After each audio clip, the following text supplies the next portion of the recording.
Good evening. I'm calling to order the meeting of the Parks, Recreation, Human Services, and Public Safety Committee.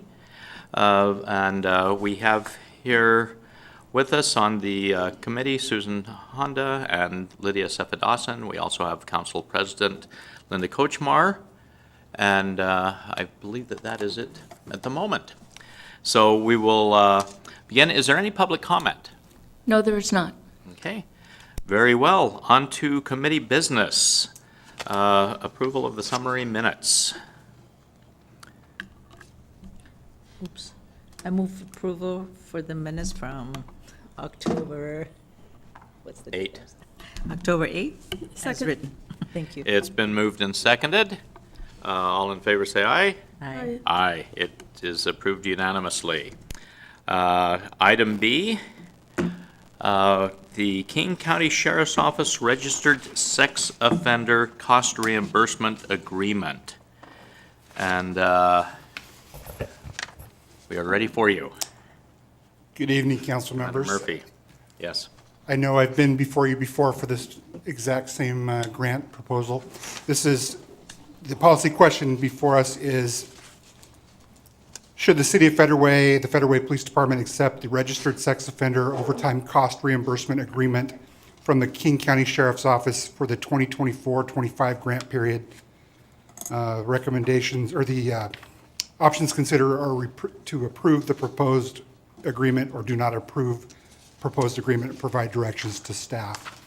Little background, as far as financial impacts to the city, the King County Sheriff's Office would give us just over $20,000, $20,117.83 to be used for verification of registered sex offenders to make sure they're living where they say they're supposed to be living. It's something we've done since 2009, and there is no cost to the city. It's all reimbursed up to that point, $20,117.83 by the county. And it's done on a monthly basis. Okay. All right. Councilmember Cephas-Dawson. Yeah, two questions. One is, has this been increasing incrementally, or is it always 20,000? I believe it goes up a little bit every year. I could find that information, but I do believe it goes up a little bit every year. Okay. And sometimes they even come in mid-year with a little bit more, I believe. Okay, and then my other question is, what happens if we exceed the 20,000? If we do exceed it, it would come out of our budget. That's one thing that I do as the investigations commander is I make sure that we stay within that budget, work with finance. They let me know when I'm getting close. That way I know we have this many hours to either fulfill or we need to stop at this number. Ooh, so what does stopping mean then? If we stop it, then we could use our own funds or find other funding for it. I don't think we've had to do that in the past. I'm not aware of having to, where we've gone over and had to use city money, but that would be an option if we were to go over. But we'll continue with the work? until Yes, the- yes, okay, it would still happen. okay. Thank you. All right. And Councilmember Honda. Thank you. Thanks for being here. When a registered sex offender moves into the city, are the neighbors or the people that live around the individual notified? Not necessarily. I think on some of the priority, or the level 3s, they may be. That would be by the courts, so not by the police department. But it would be public record on the database. You could go in and search that. And we do encourage people occasionally to check their neighborhoods and see if, who's moving in, who's moving out. I do it in my neighborhood as well. So what website do you go to check that out? If you Google King County Registered Sex Offender Registry, you can find, it's actually statewide, but the King County one's got separated out. You can put in an address or a geographic location, like so many blocks in a city, and it'll tell you how many are there. It gives you a basic description of what their crime was and what their level is and what the reporting requirements are. Are we seeing more of these individuals moving into Federal Way, or has it been pretty stable? It's been pretty stable. We have 150 total. That's all levels 1, 2, 3, and a couple of kidnapping offenders, as well as 21 that are unrated, meaning they're kind of like a level 4. They are a 1A. maybe a misdemeanor crime where they're required to register, but it wasn't a felony crime. So they're only registering maybe until a certain date or a certain age that they reach. The court puts restrictions on how long they have to register in the unrated. All right, thank you. Are there any restrictions on particularly child sex offenders, how the proximity they can live to schools or anything like that, or? That's usually stipulated in the judge's order when they require them to register. And when we as officers run that person, we can get that information. It will say not to be within X amount of feet of a school or a library or a daycare, things like Okay. that. So yeah, they still do that. Okay. The judges still impose those. All right, thank you. All right. All right, I move to forward the Oh, proposed. wait, what? I'm sorry. Council see you. President, Thank didn't you. see your light on That's down okay. there. Sorry about that. Thank you. So, we have 150, you surmise about that? Total, that was as of our last report, mid-November. And what's the highest level?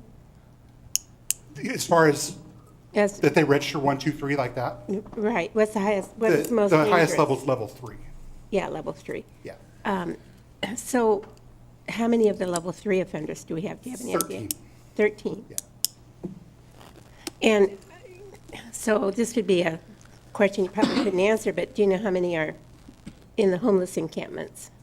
That I don't know. I'm not sure if they track that. I know that we have some way of finding out that they are supposed to be in a geographic location, and we go out and attempt to find them. We don't always find them, and that's what we report back to the state next time they come to the court. They may be penalized for that. We had at one point a house that was housing sex offenders. Do we have, do they, for example, go back with a family member, or do they go to a halfway house, or where do they go? Both. We do have some transitional living, I believe they call them, when they come out of prison, or if they're not in prison, but they're required to register. Some of them may have to go to a halfway house. Another Okay. name for the transitional housing. Do you notify the schools when there's anyone in proximity to a school? We don't. I don't know if the court does. They can do the same thing that the public can do. They can check that. I would think, and I can find this answer out for you, that the courts would let school districts know when people move in. I don't know exactly how that works. I had a notice on next door, was next door, saying how many miles an offender was from me. Yeah, and a lot of those are put out by private citizens that go to the website, they see that, and they put them out just for information. Totally legal to do that. It's illegal? Legal, it is. Oh, it is legal. Yeah, it's public record. So Okay. I get those in my area too, and I see them. And they're not always accurate, so I would definitely check those against the King County website or the state website to make sure. Thank you. Right. Councilmember Honda, do you have a Oh, motion? sure.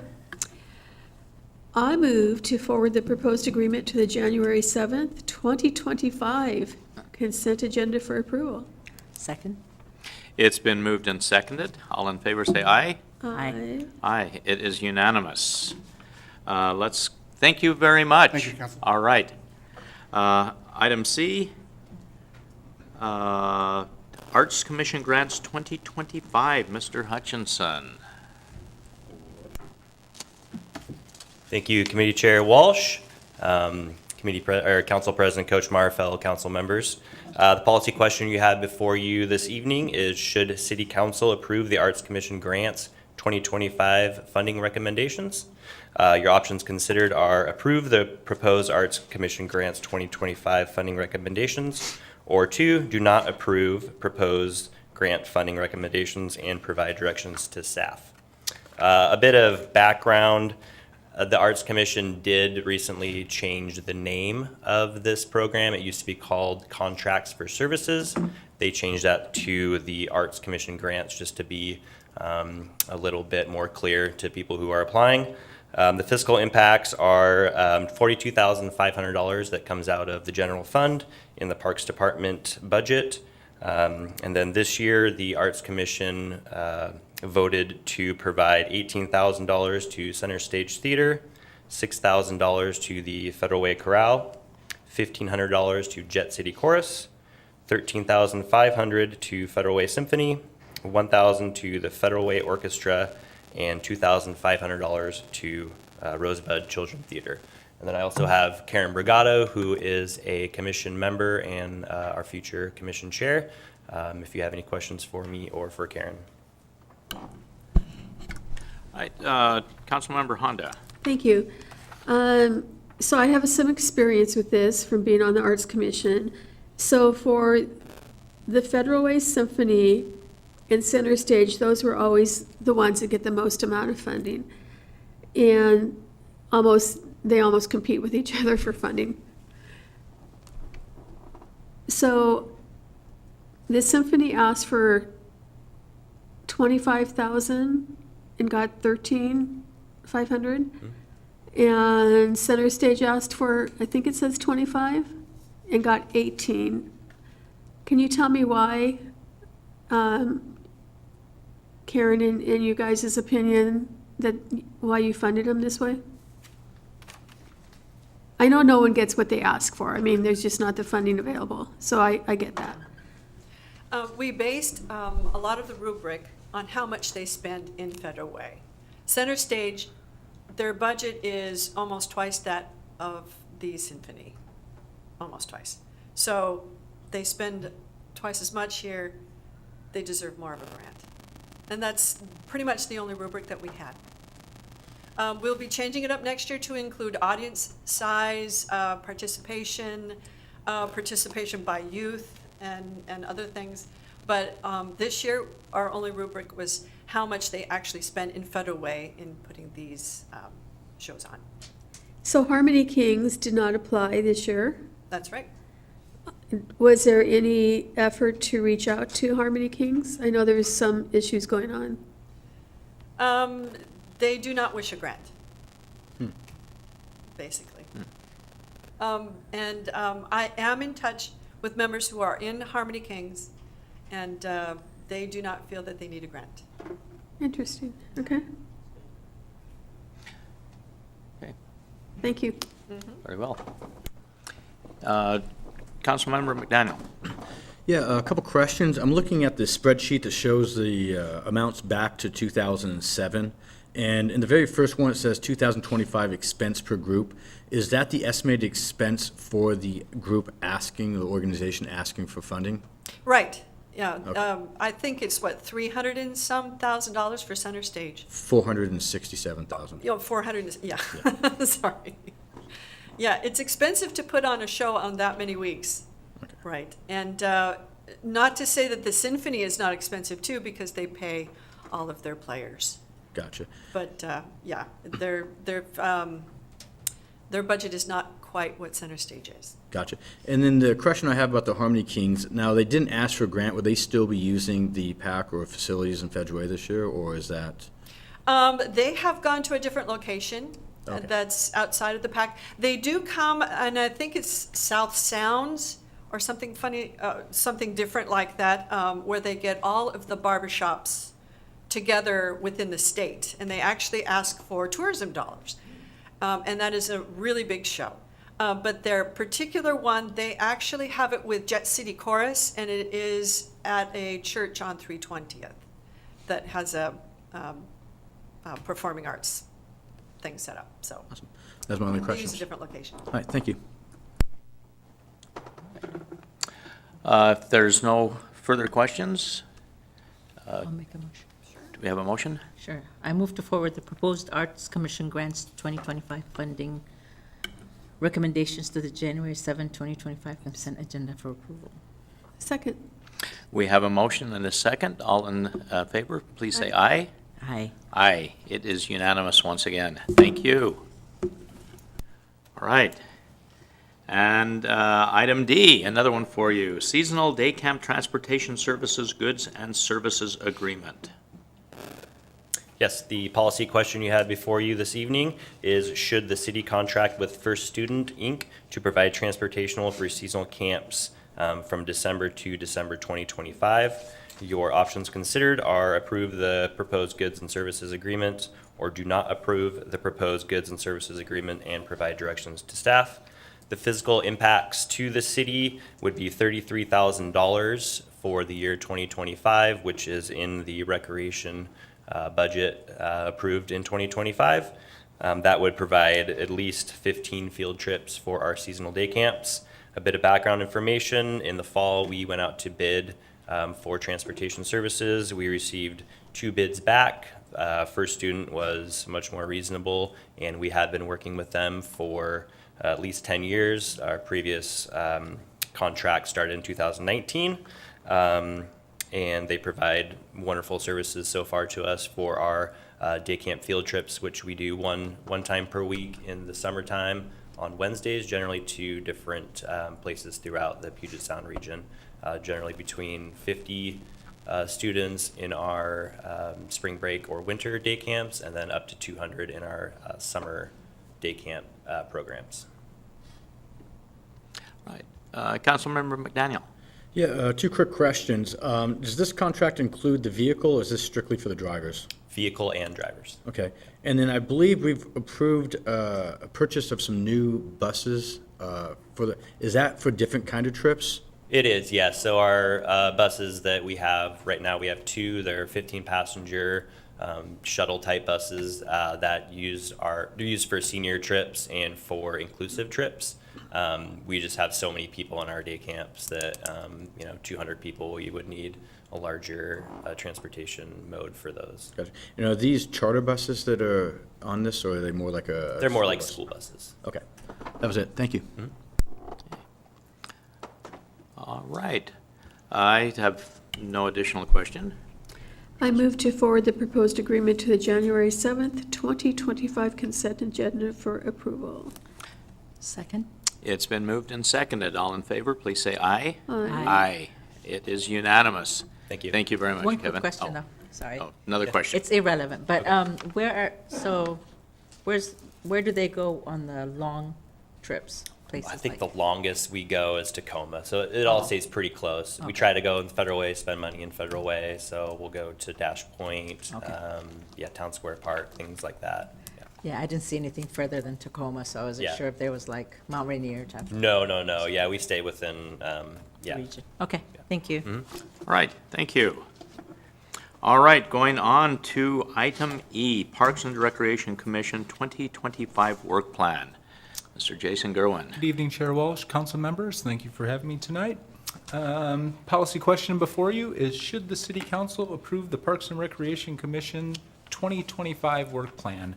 You will note on the policy question, the date is wrong, but on all the motions and all that, they are correct with 2025. So we are looking at the 2025 Parks Commission Work Plan. Work plan is pretty standard.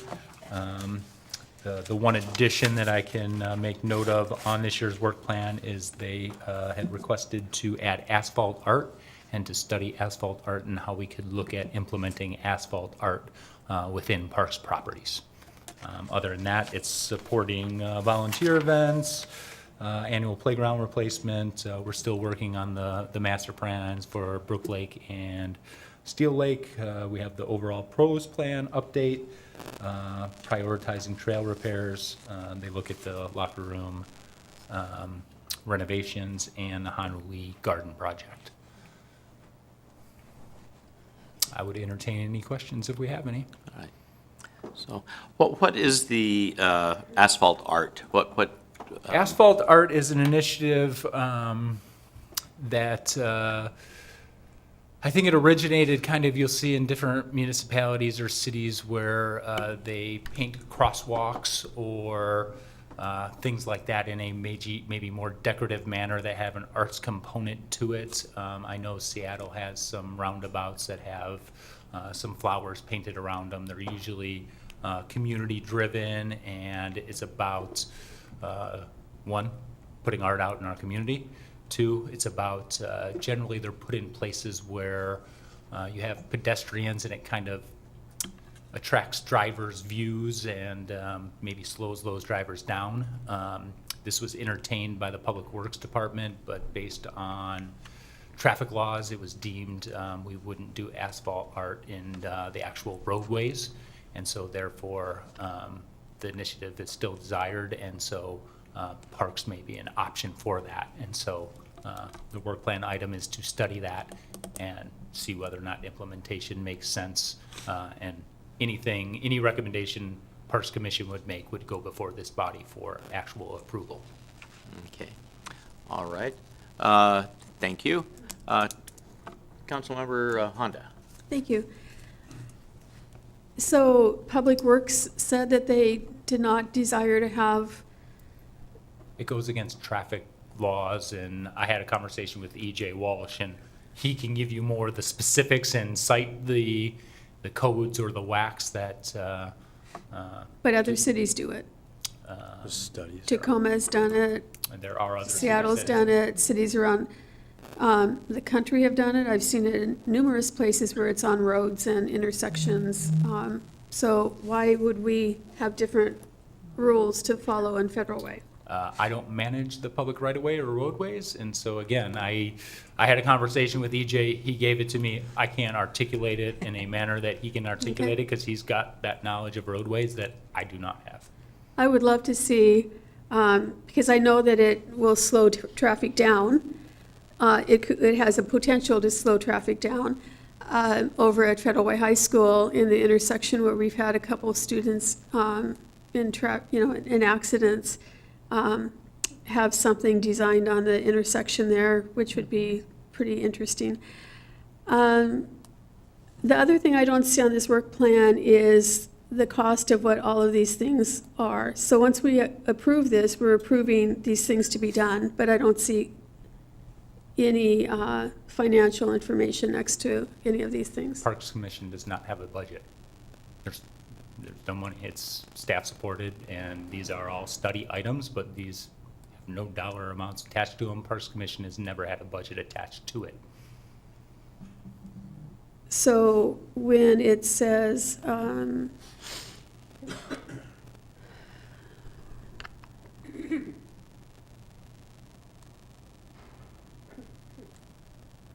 playground replacements, that's in the parks budget. That's in the Parks Capital CIP budget, Okay. and so they make determinations on what playground's gonna be replaced, what kind of apparatus, but ultimately they'll make recommendations on what they wanna see in there. Staff makes that final recommendation based on the CPSI, which is Certified Playground Safety Inspector, and NIPSI, which is National Playground Safety Institute standards. And so we do share what the available budget is for a playground replacement, and they take that into consideration. But ultimately, that's staff's responsibility to make sure whatever project we do fits in within the budget, and city council accepts that. So trail repairs, identify all trails in need of repairs and prioritize order of needed repairs. So the commission is the one that will decide They will which trails will be repaired? They make a recommendation and they put a hierarchy on that, and so it's a combination of conjunction of their recommendation, staff's recommendation, city council takes those two recommendations and approves as we go through with the trail money that we have available. But again, it's staff's job to monitor, manage that budget. Parks Commission doesn't have a role in that. All right, thank you. Thank you. Councilmember Stephen. Actually, Oh, before me. Go ahead. go ahead. Okay. My questions are a little bit of follow-up. So my understanding is like when we see the phone of the words or we see the asphalt art and stuff like that, the only thing that the commission is going to be doing is having a conversation. They're advocating and making recommendations to staff and city council on how they see things should move forward. Okay, and then when it comes to actually spending the dollars, it's either already part of you guys' budget, like the equipment replacement, or it's going to be something you guys would bring to us at that point. Correct. So that's the reason why there's no price associated to any of the stuff on here. Yeah, correct. Okay. Okay, that's interesting. Thanks for the information. And then the other one is, I'm just going to give, for the asphalt art, I'm going to give a recommendation to go look at Rainworks. It was something that we looked at one of the NLCs or AWS, or one of the groups we did. And it's literally, you put it on during the dry season. When it rains, it actually brings the artwork to life. So that's something I'm going to, if you guys are going to get into that area, I definitely would look at that particular product. Yeah, and that's kind of a street art phenomena that maybe doesn't tag up a city or kind of look at that way, but brings out generally positive messages is the way I've seen that applied. And like you say, it only comes out when it rains. Yeah, like, you put it down like downtown park and just when it rains or anything, like, it just brings up that next pop. So that was the only recommendation I had on that. Thank you. I have a quick question. So with the trail repairs, has this been ongoing the way it's been that the commission makes a recommendation? Or is that a new? No, it's been All right. the problem that's been with the asphalt trail repairs is funding. And so we made a conscious effort to move some of that King County levy money because we know trails are Yeah. in disrepair. And so we've requested for numerous budget cycles additional CIP for trail repairs. Unfortunately, most years that has gone unfunded. And so, like I say, Alderbrook, which is our most recent trail that we've gotten repaved, was pretty much atrocious and safety hazards, and that's what really kind of piqued up the maintenance department that we've got to move, and we've got some levy money sitting here, and this is an applicable for that levy money, and so it's kind of stayed on. We started doing kind of asphalt trail repairs and looking at heavily back in 2008, 2009 timeframe, and we did Sacagawea, we did some repairs at Palisades and some repairs at Olympic View. And then funding, kind of the downturn in the economy happened, funding dropped out. And again, we have not received any CIP funding for asphalt trail repairs. And this is a larger issue for the Parks Department that at some point needs to be vetted. The Public Works Department and the City Council, I believe, takes great pride in its overlay program and our street conditions. But the asphalt and the concrete that are in parks is all city inventory. But yet, we haven't seen the funding allocated for that. And, I've always thought, doesn't it make sense to have all the asphalt and all the concrete that's in park properties be part of that overlay inventory and be on part of that rotational cycle to be replaced? Because right now it's not. We repair and replace asphalt in parks as money becomes available. And if any of you have been to Steel Lake Park in the past year, that parking lot and driveway, it can't even be overlaid anymore. It's going to have to be completely replaced. It's so degraded. And so it's something that, staff has to bring some recommendations to City Council and potentially making that change, including it in that inventory. But, Public Works doesn't have enough money to complete the overlay projects it needs to do every year. And so you add inventory and that just puts additional burden on them. And so, kind of feels like we keep kicking the can down the road and haven't found a long-term solution for funding and maintaining the asset integrity of asphalt and concrete in parks proper. Yeah, very, very understandable. There's definitely, the Alderbrook Park Trail, I mean, it is absolutely beautiful now, and it was sorely needed. And I need to make a And, correction, and I've got a bad habit of doing this. Cana Park. Yes, Cana thank you. Park. And Okay, and Cana Park. I initiated that, and it's Yes. after talking about calling it Alderbrook Park for 20 years, I'm It's an struggling old with habit, making that yes, transition, yes. but I try to correct myself every So, chance I get. Yeah, no, but the Cana Park Trail, I mean, it's sorely needed, and I say that in a literal sense, that I have been sore from tripping on it out jogging, so And I can- anyway, so. And I can tell you, we've received great feedback from that community. They are Yes. elated with Yes, those trail renovations. it And is I think if wonderful. we spread that to other parks, we would get that same jubilation from other neighborhoods in this community. There's certainly a need.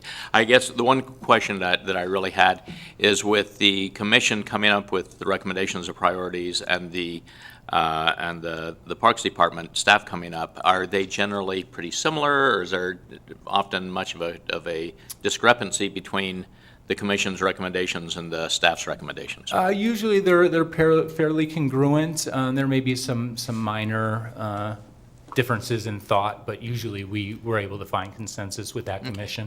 Okay, all right.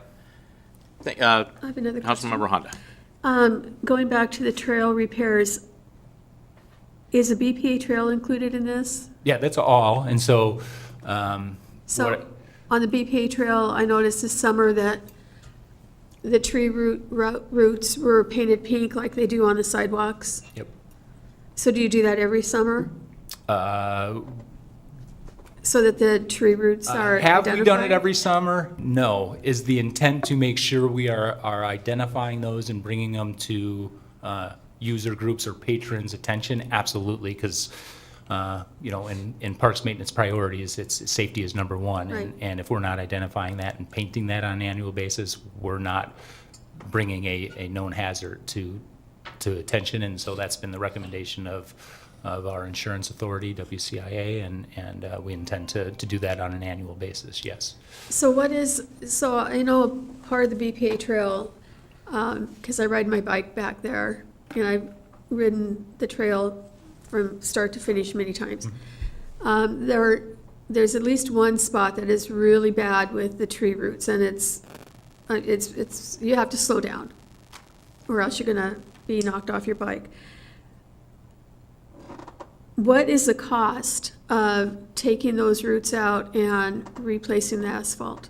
It's all kind of very similar to the way Public Works does it, is, we don't just go in there and replace the whole trail like we did at Kana Park unless it's to that point. So what we would do is we would find the affected sections from the root heave. We would cut that section out and then just patch that section. Additionally, what we try to do, and it all depends on funding, is we try to root prune the roots so that those can be pulled up, like when we did Kana Park Trail.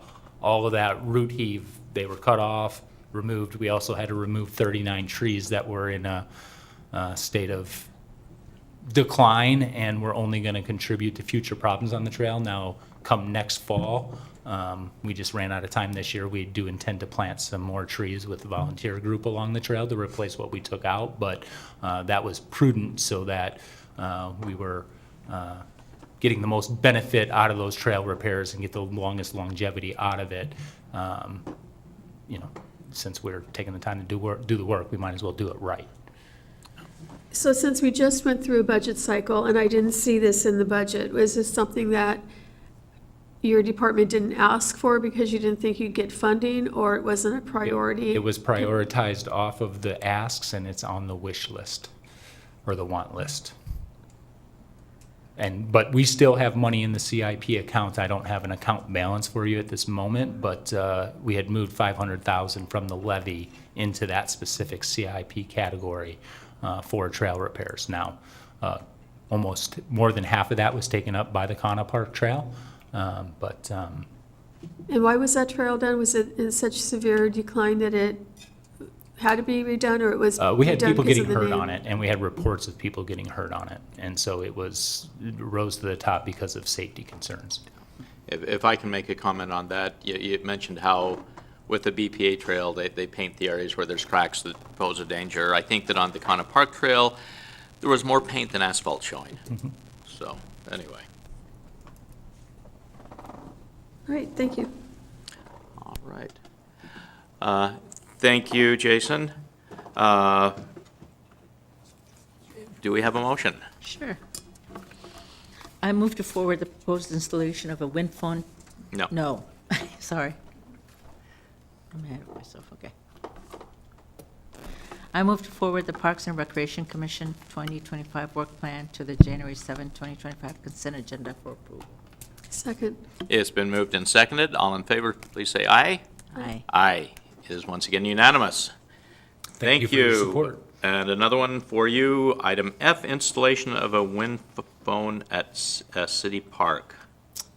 Okay, so the policy question before you on here is, should the city council approve installing a wind phone in a city park?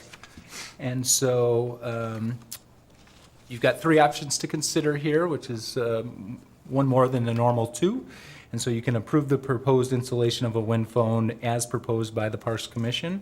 You can approve the proposed installation of a wind phone with city council modifications to either the location, the style, or the plaque wording, or you can choose to not approve this. And so some background information on this: in November of 2023, Corey Denbeck came to the Parks Commission and introduced the topic of the wind phone and shared some locations and the good that it's done. I did provide a document that provides the wind phone history on that hopefully you all have reviewed. The City Council approved that being added to their 2024 work plan, and throughout the calendar year, Parks Commission has actively discussed, debated, formed a subcommittee. Pretty much every Parks Commissioner that I know of went out and visited locations personally.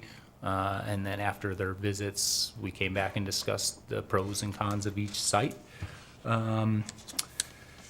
For the September meeting, I provided a memo to the Parks Commission that was attached as part of your packets as well. And that information there, I convey that I had mixed feelings about installing a wind phone. I can make a case and a lot of good reasons why we absolutely should install a wind phone. And then I've got some observation and experience on maybe why we shouldn't install a wind phone. And so I'm trying to stay neutral in this because, like I say, I can make a case either way. With that being said, finally at the October 3rd meeting, the Parks Commission moved forward a location, a style, and plaque wording. Those were, preferred location was Dumas Base Center. You can see an example of that in the staff memo. Then they would like some sort of box structure kind of around it, sort of like a old style telephone booth that you would walk up to, not the kind you got into. And then they agreed to the plaque wording, and all of that information was in the staff memo. I think this could be really good for the city. It could be good for people who are grieving. It is a very powerful symbol where it started in Japan and came out of the Fukushima natural disaster, and it's done a lot of good. We had a similar program, and so, like I say, I think there's the potential to give people some relief, help them struggle through grief or work through their grief. But we had a similar program a few years back where the Girl Scouts of America came, and this body approved little libraries to be installed in 5 parks. Great program, little libraries out there. Problem is as great of a program as it is, for some reason, vandals and people think it's fun to rip the doors off, knock them down, break them up.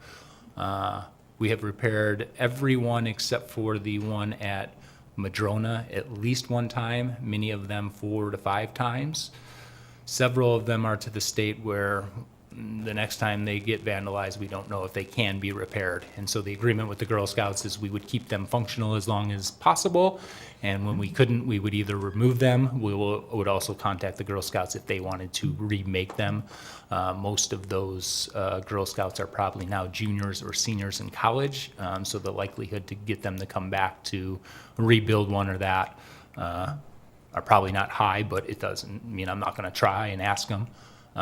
But so that's where my reservations come into concern on this wind phone, is that, here a book to give free books to kids or anybody who walks up to them sometimes can't even stay safe, clean, or even operational. And so that's what gives me concern. And so, like I say, I understand the good this wood phone can do. I've got a wife that lost both her parents consecutively in about a year's time, and grief is real, and grief is a struggle, and people do need ways to process through it. I just don't know if, like I say, to me, I'm kind of ambivalent.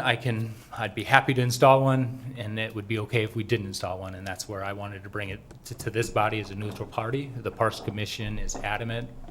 They really feel that they want to see a wind phone in one of our parks, and for that, I support their efforts, and maybe we give it a try. If you look at the financial impacts are not that great.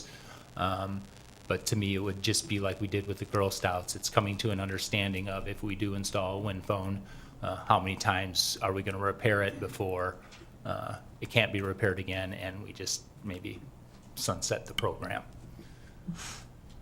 With that being said, I would entertain any questions that you may have. And we do have Karen Brigado. She is vice chair of the Parks Commission, and she also served on the subcommittee for that, and she could answer any questions you may have as well. Councilmember McDaniel. Yeah, just to for clarification, are we looking at just starting with one, correct? Correct. All right, then, most of mine are comments. I like the idea. I like Dumas Bay as the location. I don't really have a concern on which design they go with. And then on the money side, for kind of figuring it out, I could see us easily saying just put $2,500 aside for it, and when it runs out, it runs out. So that's my 2 cents. But I do love the idea. Thank you for the Thank you. research. Councilmember Honda. Thank you. After talking to people on the Parks Commission, I will start off with that I support Dumas Bay. And the reason I support Dumas Bay is it's not an active park. We don't have a playground there. It's a park where people go, hopefully walk their dogs on leashes, but just to spend some quiet time. And it has a parking lot, and people know where it is. Some of these places that are mentioned are kind of obscure. Yeah, I would say Lake Killarney, I drive by there, I've never been to that park. Madrona Park, I've ridden my bike by several times. Usually in the summertime, there's kids playing there. It's in it's right there with a bunch of homes and a street. Adelaide Park, there's a school there, there's a playground there. I do support Dumas Bay. I also think that this is something that we should try and see what happens with it. I don't think that the cost is an issue, and I think that it's a unique idea. We put people on, we have city commissions to ask people who live here how we can improve the city and ask them to advise us. And when this idea first came out, I thought it was a great idea. Very little cost, and it's something that some people could find very soothing. And I just don't see very many downsides.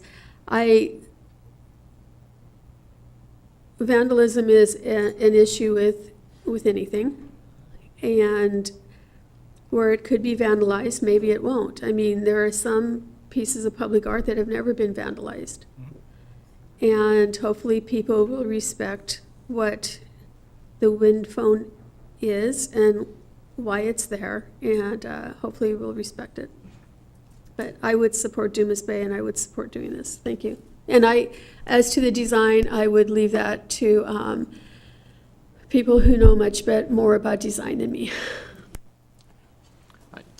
Council President. Well, it just occurred to me that perhaps people who are watching at home may not realize what we're talking about because there's no picture. Maybe you could just describe it.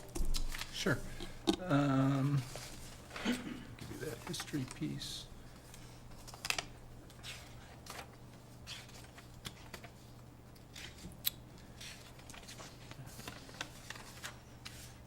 Well, basically, really what it is just putting in an old-style phone in a park in a little box that people who are grieving can go and speak into, although it's not connected to anything.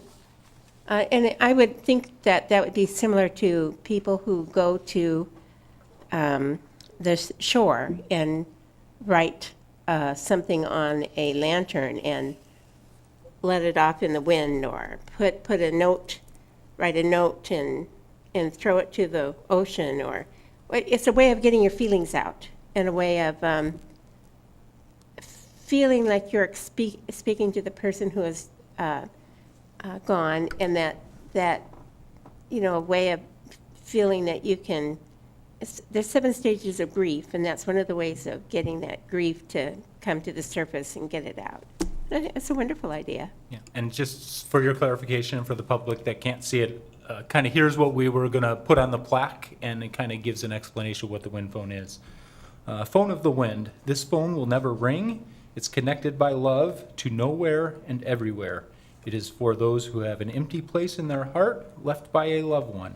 Say hello, say goodbye, talk of the past, the present, the future. The wind will carry your message. Right. Thank you.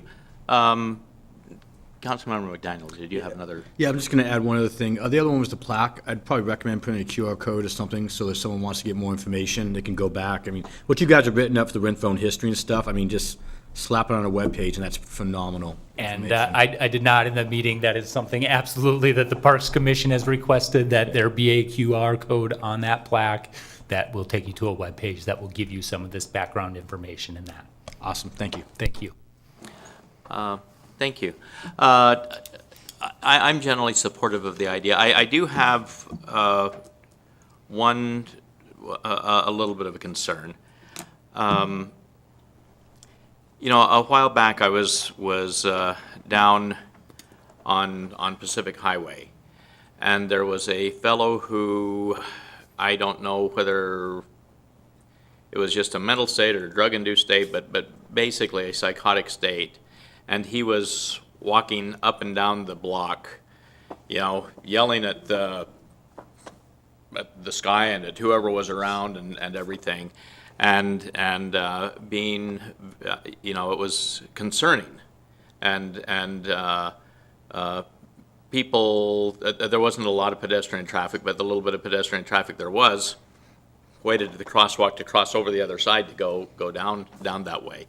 And you know, I have a little bit of concern. Is there much of a concern that, you know, most of the people using it would be doing it for the right and appropriate reasons with grieving and things. But, you know, is there a concern about attracting somebody who is more in a psychotic state and making a disruption, and especially there at Dumas Bay, where it is a,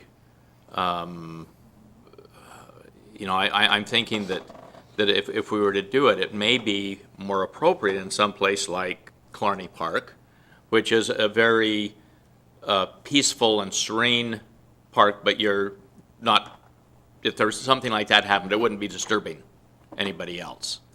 And so anyway, so those are, that's really my one reservation. And so I can With tell you that. that was all discussed, Councilmember Walsh, and taken into consideration. There are pros and cons of all the sites we looked at, and, you know, West Hylebos was one of the first considered and probably the front runner coming out of the gate as far as the parks to go to place this at. And based on some of those things and some homeless issues and some congregating, was probably why that fell down and didn't become the recommendation, because the potential for Hylebos is one where we've had numerous homeless camps that we've had to clean up and had to deal with, you know, some of that behavior that you described. And so it moved down the ladder because of that potential interaction. Dumas Bay kind of shares that, and Clarny shares that, the concerns with those two sites. And the concern with Dumas is, you know, do you want this on a bus line, or you not want this on a bus line? There's pros and cons for making both.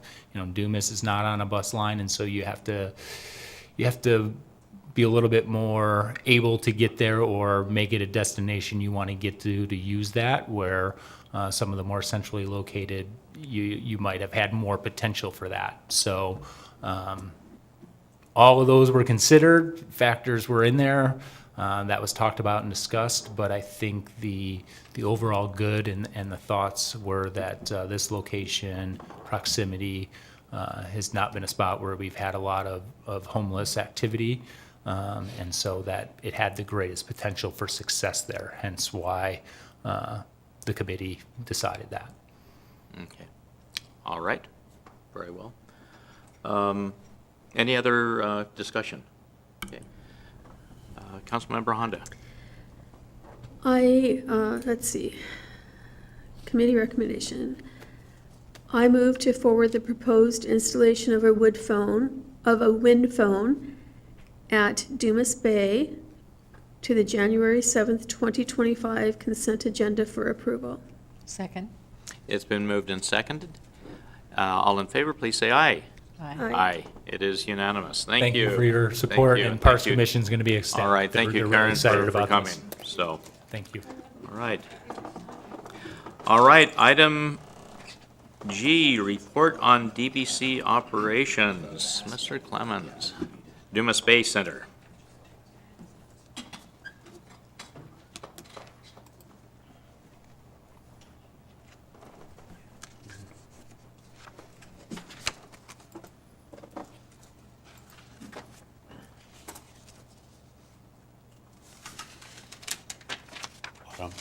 Autumn, would you give me a hand, please? Thank you.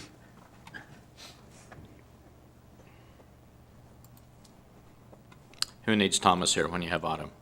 I don't know where to find my presentation. Just saying. Oh, thank you. Yes, I did. There you go. Thank you. Thank you, Autumn.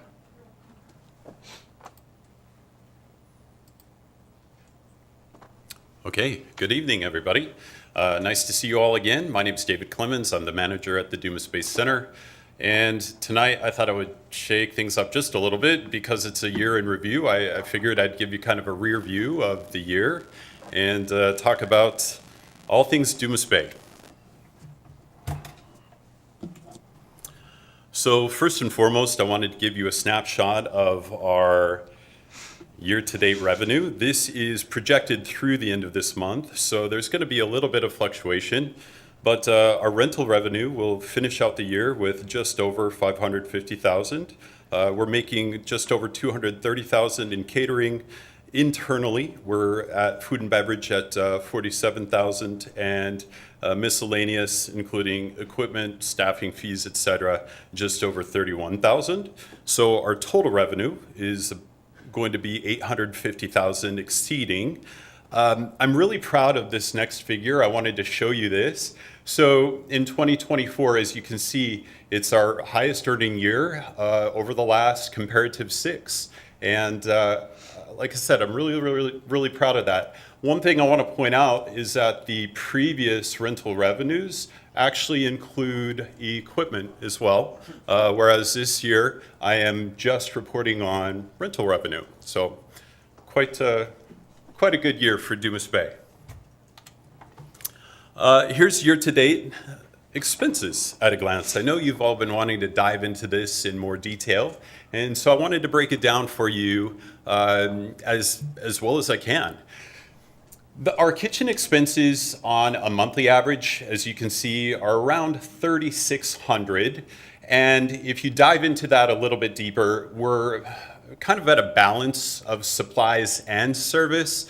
Services truly being just our linen service. And so everything else here is just literally supplies for food and beverage, our continental breakfast service, our beverage services, and now kind of our newly formed snack, dessert, etc. services. The main general account, our monthly expenses are approximately around $16,000. I would say that between supplies and service, we break this down into a 25%, 75% split. 25% of that fee roughly is going to be our software, office and household supplies. And then we also have drinking water that we supply there at the center. And what I mean by that is we have filtered water dispensers. We don't just supply bottled water to people, but we have filtered water, which is very important if you know anything about Dumas Bay. And the other 75% of this monthly expense is going to be on services, primarily our housekeeping and janitorial.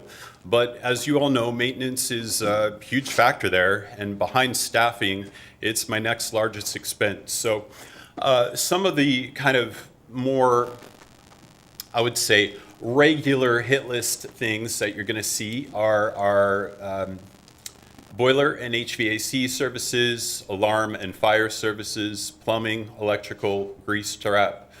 We also have a monthly pest control, and we have a monthly landscaping bill. Up next, you see KFT. Our monthly expense here is around $900 a month. This includes a little bit of staffing, but this year we had to buy a new sound console, which is actually the majority of that $9,500 price tag you see. We also have a yearly annual inspection, and we're currently renting lighting equipment as we do have some lighting failure in the theater. Up next, these are just some other slightly controllable expenses. I've got my temporary and full-time staffing expenses here.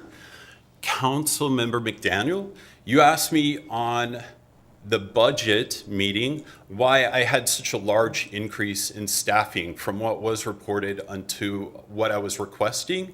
I gave you a great answer, but it really wasn't fully fleshed out, so I wanted to kind of give you more details behind that.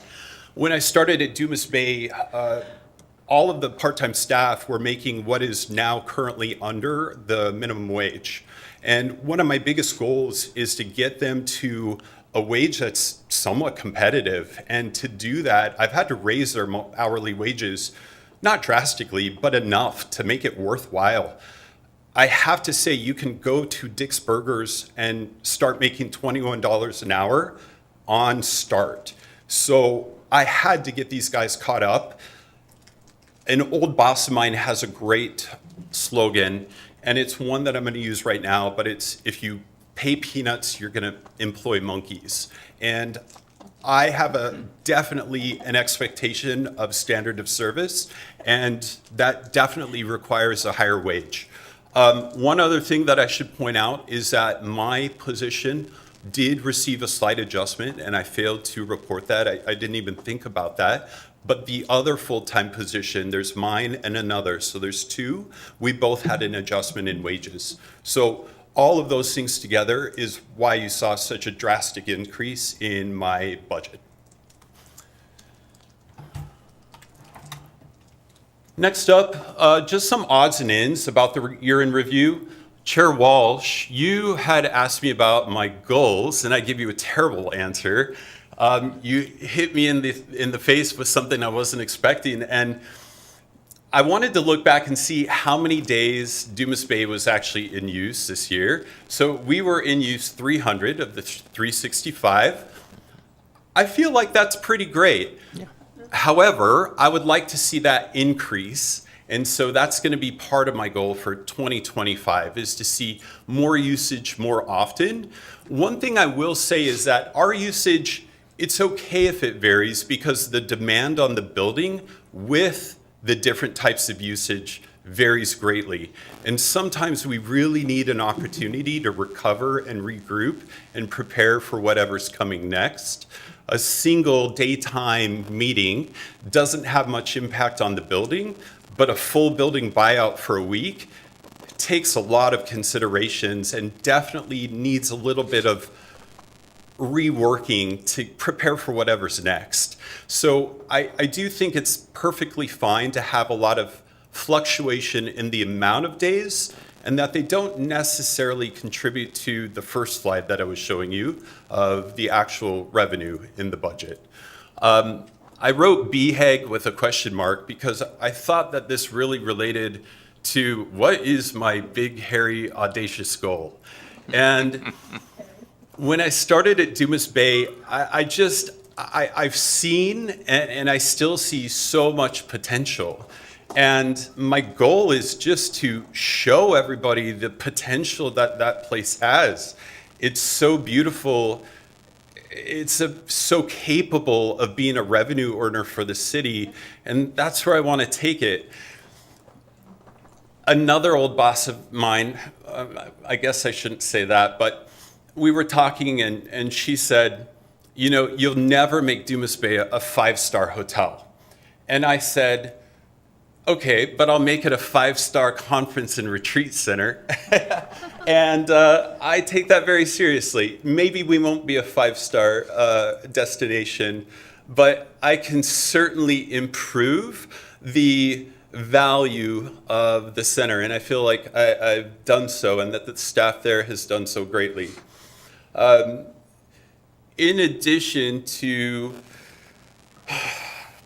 So much. I mean, I could spend an hour telling you about all of the things that are going on there and the great things that are happening. But I wanted to highlight some really cool accomplishments that we've had this year. We're working on upgrading and changing over from our software. We're using a program called Class. It's from the 90s. It's outdated and old and really limiting. And we're working on changing over to a program called Triple Seed. And we're also working on switching over to, hopefully, RecTrack for our rentals, bookings, how we book food and beverage orders, how we record our finances, etc. It's really amazing to come into the 21st century with great software that actually works effectively and does more of what we need it to do. As far as maintenance goes, I can say that I'm learning all the time about that building in every way, shape, and form, whether it's the boiler, which I've had more maintenance on again recently, but I can proudly say that we're heating the majority of the building really effectively right now. We've got consistent quality heat in our overnight rooms, and our conference spaces have just been serviced as well, so that we have really, really reliable, clean air circulating at a temperature that's comfortable. In addition to that, we're up to standard with our alarms, our fire alarm system, the sprinkler system, the different doors, etc. So much has just been so behind, and so it's all just coming along and coming up to standard. As far as the building aesthetics, I hope you notice the next time you're there, and I would love to invite you all to come visit at some point at your leisure. I would love to show you around, but the grounds are really starting to become beautiful again. I want to give a shout out to Dan Meeker. He's been doing an amazing job pruning all of the different trees and shrubs, and our grounds maintenance crew that works so hard to make that place incredible and to maintain the massive grounds. I mean, you got to realize it's typically like 2 people out there, once or twice a week at the most. So the grounds are looking beautiful. The inside of the building's being painted. Our appliances are being repaired and they're functioning again and working, and it's just really exciting. In the overnight rooms, we're getting curtains. We have curtains instead of those ugly old blinds. We've got these, really wonderful, simple, inviting curtains that just make it more comfortable and more of a place you'd want to stay and spend some time. And again, painting, different things happening, lots of deep cleaning, organizing. It's really coming along. One thing that I want to leave you with, another thing I'm super proud of is the last update that I was here, I was getting basically some permission and sharing with you the fact that we wanted to take over snacks, desserts, etc. And just since September, we've raised $14,500 doing so, and that's only going to increase. And I'm thrilled and excited to broaden that and bring it home even more.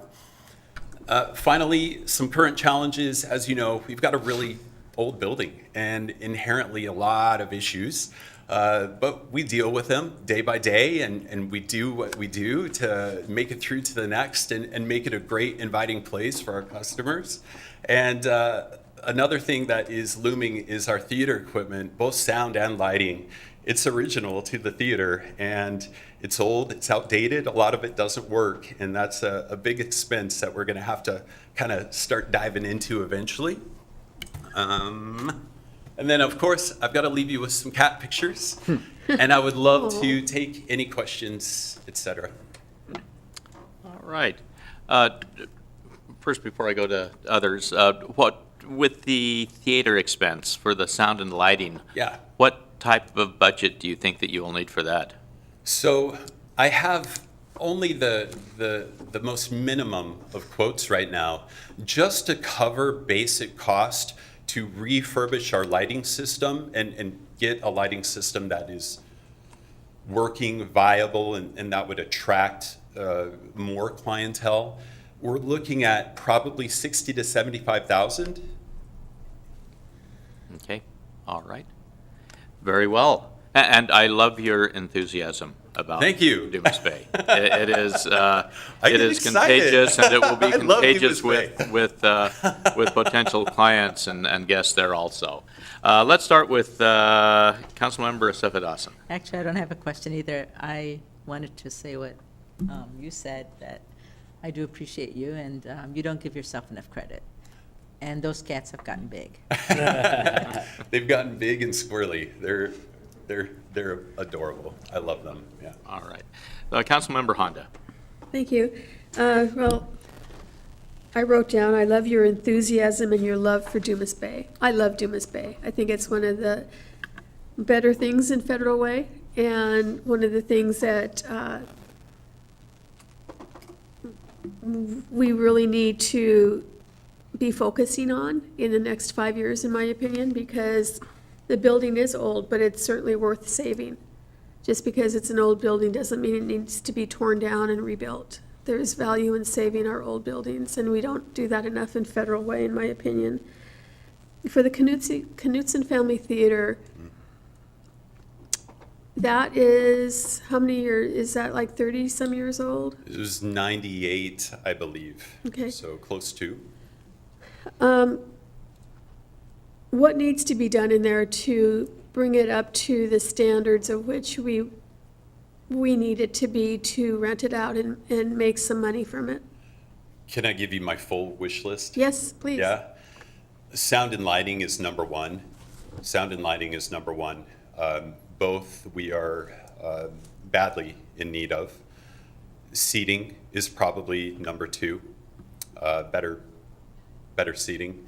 And then to give you the full wish list, curtains, a cyc. Curtains and what? The cyc is the kind of white screen at the very Okay. back of the stage. I think that would honestly cover the necessities.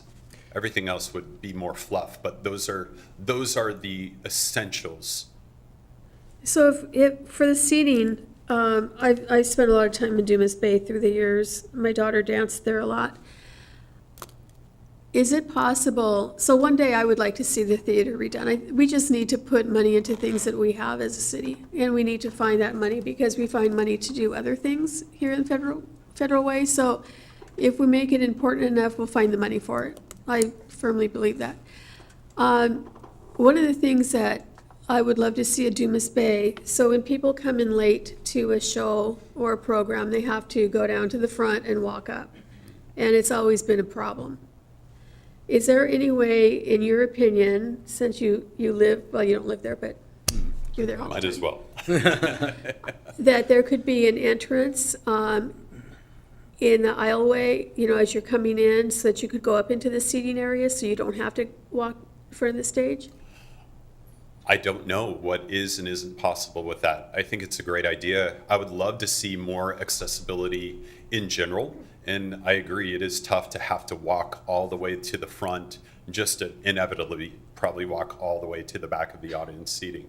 So could there be? Potentially. But to answer your question honestly, I do not know. Okay. So when we talk about the building in itself, the windows need to be replaced. We have a lot of windows that are failing. Yes, a lot of windows that are failing. Do we know how much that's going to cost? As a kind of frame of reference, a single window on the last estimate that I got, which is now probably about a year ago, so keep that in mind, was roughly between $600 and $800. So if we're going to look at replacing even several of them, the cost would decrease slightly because a majority of the cost is all about the equipment, the setup, getting that all done. So it would be much better to do more windows at once as opposed to some individually here and there. But it would be a very large expense. Sometimes that has to happen to make something better. And to, yeah, I mean, agree. I agree with you that the potential of Dumas Bay is there. It has the potential to be a premier convention and overnight location in the Puget Sound. But we have to want it enough to put money into it. Yeah. I would say that it is a premier conference center and destination in Puget Sound. And I think that there is so much charm and such a unique history that, and people just have to go there to be able to see it. And as soon as they walk in the doors, it's almost like they're transported. I mean, that's really what the building is a retreat, truly. And I agree with you that it would be wonderful to be able to keep the building intact as much as possible. But yes, there's so much that really needs attention at some point. Windows, plumbing, the theater, you know, the list would go on and on. You know, But it's all possible. everything's possible. Yeah. It's not possible if we don't know what's needed and how much it's going to cost. Yeah. Because as a council, when we're talking budget and what needs to be repaired, the roof here at City Hall and things like that, unless we know what we're talking about, there's no way we can even think about doing anything.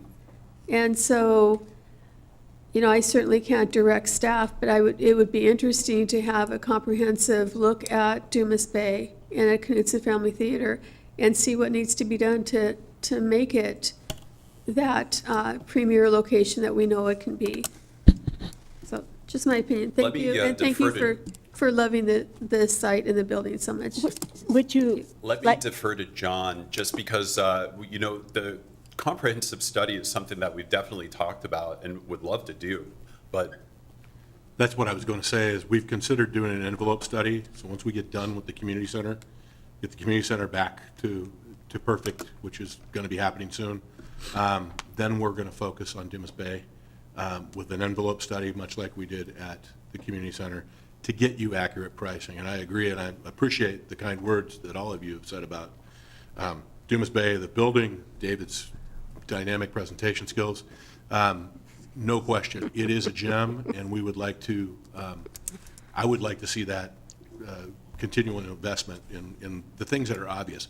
Building's over 70 years old, so which isn't old in the world, but it's old here. Definitely old on the West Coast, so it's showing its age, but we have done a ton to make it better and better and better, and it's now performing about as good as it's performed in many years. So thank you for the kind words. That we will be looking at an envelope study once we get the community center.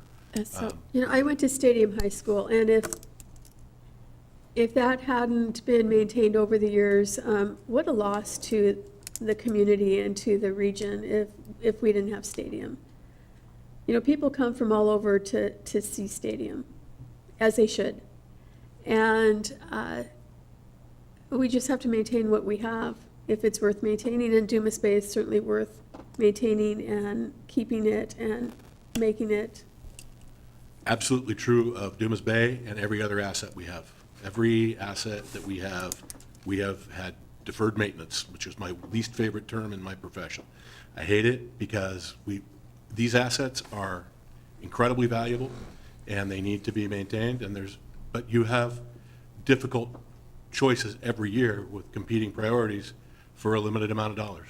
And we have lots of deferred maintenance out there, and Dumas Bay is obvious example of that. But every one of our facilities, I mean, the PAC is now 8 years old, and we need to be thinking in those terms now about the PAC. Community center, what happened at the community center was an anomaly, but other things aren't an anomaly over there, that are just normal wear and tear on a 16, 17-year-old building.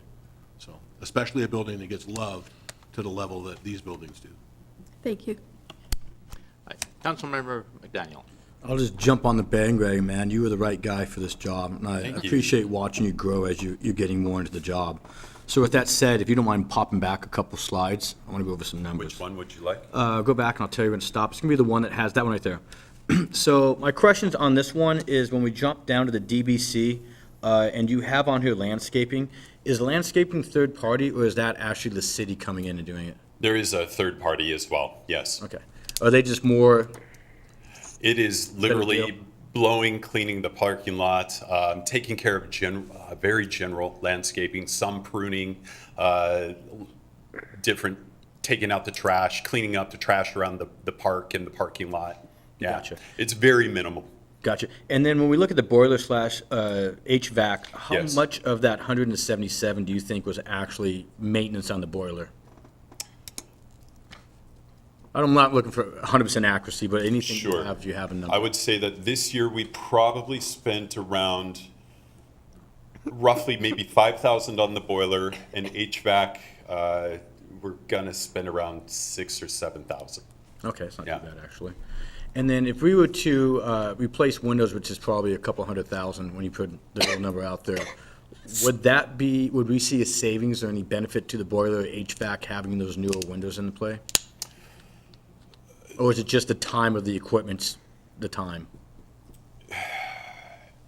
So the building has a really strange heating setup. The boiler controls the temperature to the overnight rooms, as well as some of the common areas in the building, whereas the HVAC controls the temperature to the theater, the lobby, the office space, as well as essentially the conference rooms, the 3 main conference spaces.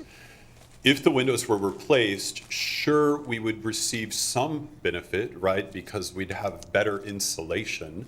So hopefully the system wouldn't have to be run as hard as it does.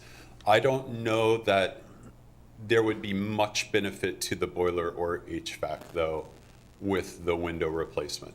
I think for guest comfort more than anything, that would be more of a benefit. I also think because with the current windows, we have a lot of moisture leaks, et cetera, so there's more damage ultimately being created in the building. So the biggest benefit in my mind would be the actual preservation of the building more so than anything else. Okay, totally understand that one, makes sense.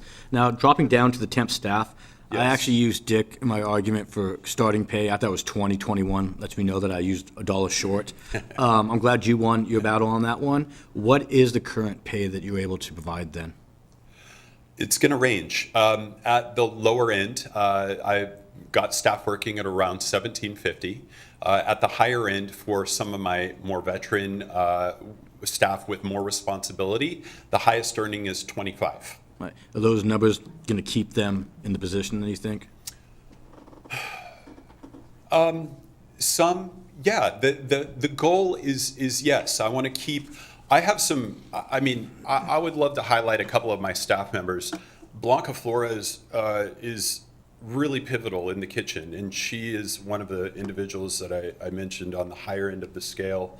I don't know if I should even say these things, but you know, Araceli, who's my housekeeper, Courtney in the administrative kind of roles, they're absolutely worth every penny, and I want to pay them more. Yeah. It's harder to keep them when literally my highest earning people are making just dollars more than Dick's. I mean, nothing against Dick's, there's absolutely nothing against them, but it is hard to keep raising the ceiling on that. No, I totally understand on that one. I'm glad you were able to make the adjustments and do what you need to keep them on board. I will steal quite a few of the comments you made tonight for other conversations I have. And then one of the other ones I had was, I did look at the budget, and you guys are listed in it, and there is a lot of repairs and requests. So I'm looking forward to that envelope study so I can actually get some real numbers, because I think they're correct. I think we do need to put some money back into some of the assets that we do have, and this is one that I truly do love. I think it has a billion-dollar view, and it's got a great vibe to it when you go down there. So Yeah. I appreciate all the work you've been doing for it. I'm looking forward to seeing more of your presentations and continued growth on it. Congratulations on what you've done so far. Thank you. Council Well, President? I'm wondering if you all would be interested in having the Dumas Bay Center on our retreat for discussion in January, February. Councilmember Honda, are you? Sure, I'll be sending you an email probably on Thursday on the retreat and some other ideas. Okay, Thanks. thank you. I would like to I have see. a comment. I want to say on that one, I'd like to see some of the assets so we can talk about maybe just the assets in general that need to have that capital funds put in there. And my comment really is, since we're talking about this and we talk about it a lot, it would be, it should be something we take to DC for ask and really focus on Dumas Bay.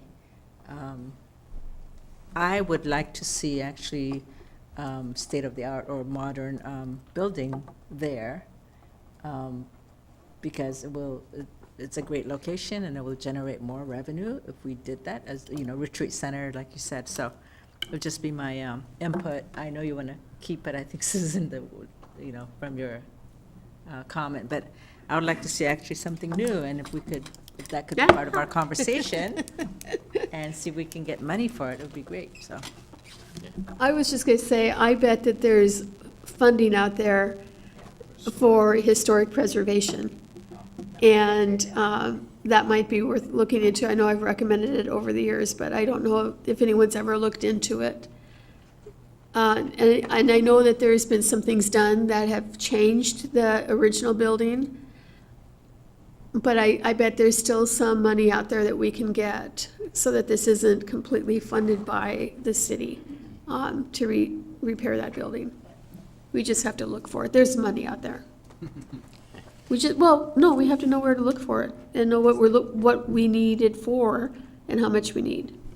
But we can prioritize it when we go to ask for money. So, yeah, it seems to me as though it'd be well to, once we've done the envelope study, to see just what the cost is of getting it the way that it needs to be, and also take a look at the cost of hey, a new facility there. And I can see pros and cons of both preserving it as a more of a historical period building and also of a new building. Can we get the slides? Is it possible to get the slides from your presentation? Sure. I don't see them in the packet. Oh, yes, definitely. Thank you. A couple of questions, and I don't know whether you can answer this, or anybody can. But, with windows, with private residences, I'm always getting stuff from PSC on rebates on stuff. Does stuff like that apply for cities and for government entities? There are opportunities occasionally for energy savings for cities, specifically, kind of like what you're describing. I get those same things at my house. There are opportunities for you to partner with certain entities, and that would be something we could consider looking at. We've done it at City Hall with LED. We did it at the community center with LED lighting, insulation, different options that help save energy, and they show the payback of those investments. Okay. And how long it takes. All right, okay, thank you. Also, I think it'd be interesting with the theater, if the facilities were updated, what type of potential revenue increase could come from that? A lot. The theater is, I mean, to be specific. a lot. The theater is other than Center Stage, is one of probably the least utilized portion of the building in many respects.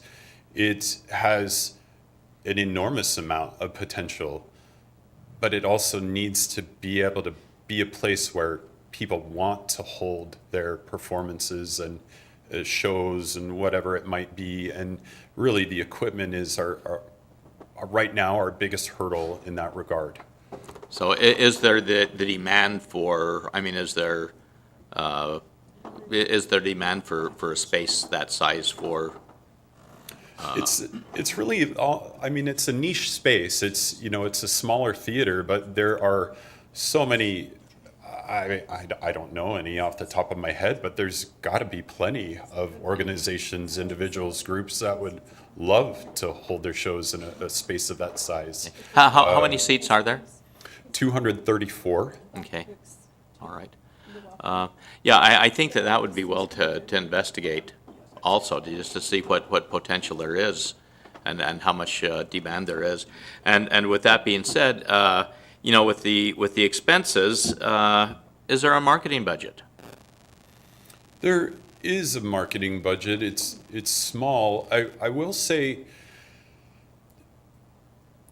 we are right now inundated with requests to rent the building, and we have, I would say, on average, at least 1 to 2 a day, it seems, which may not seem like a lot, but literally when you're booking for, you know, multiple days, sometimes a week at a time, that's a lot. We are, while I'm not saying that marketing isn't important, whatever we're doing it right. And I truly believe that word of mouth, I mean, when we pull people in from sometimes all over the country, it's just really surprising to see how effective somebody coming and having a great experience there is, and how much we're able to get without having to do a ton of marketing. Well, with that said, I mean, are the rental rates right? I mean, is it due for a price increase with that much demand without much marketing? I've slowly been working on making our rates more competitive, and it's obviously seems to be working. Yes, there's more room to grow, but we also don't want to give our current customers a ton of sticker shock either. So Right. there's a happy medium, and we seem to have found that. Okay. Right now, I will say I'm very comfortable with the Dumas Bay rates and where we're sitting. But yes, absolutely, as Dumas Bay hopefully gets busier and busier, and like Councilmember McDaniel said, it's $1 billion view. I mean, you cannot beat that property. Yeah.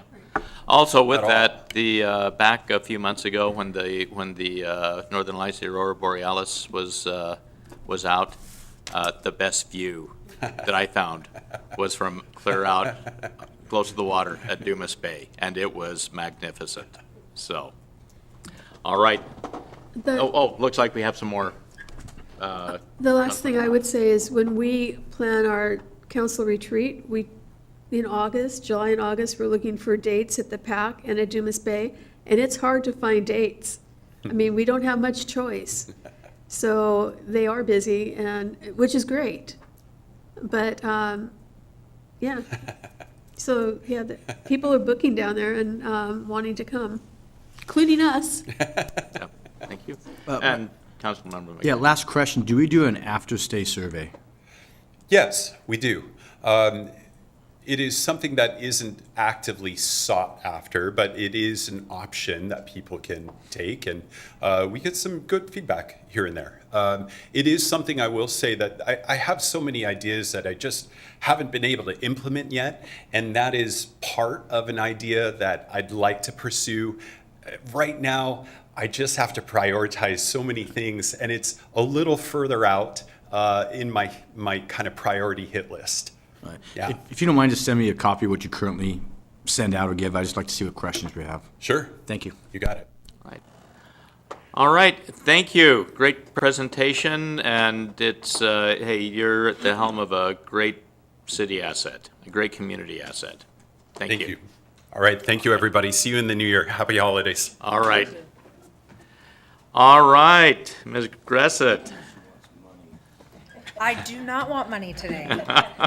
She wants us to improve.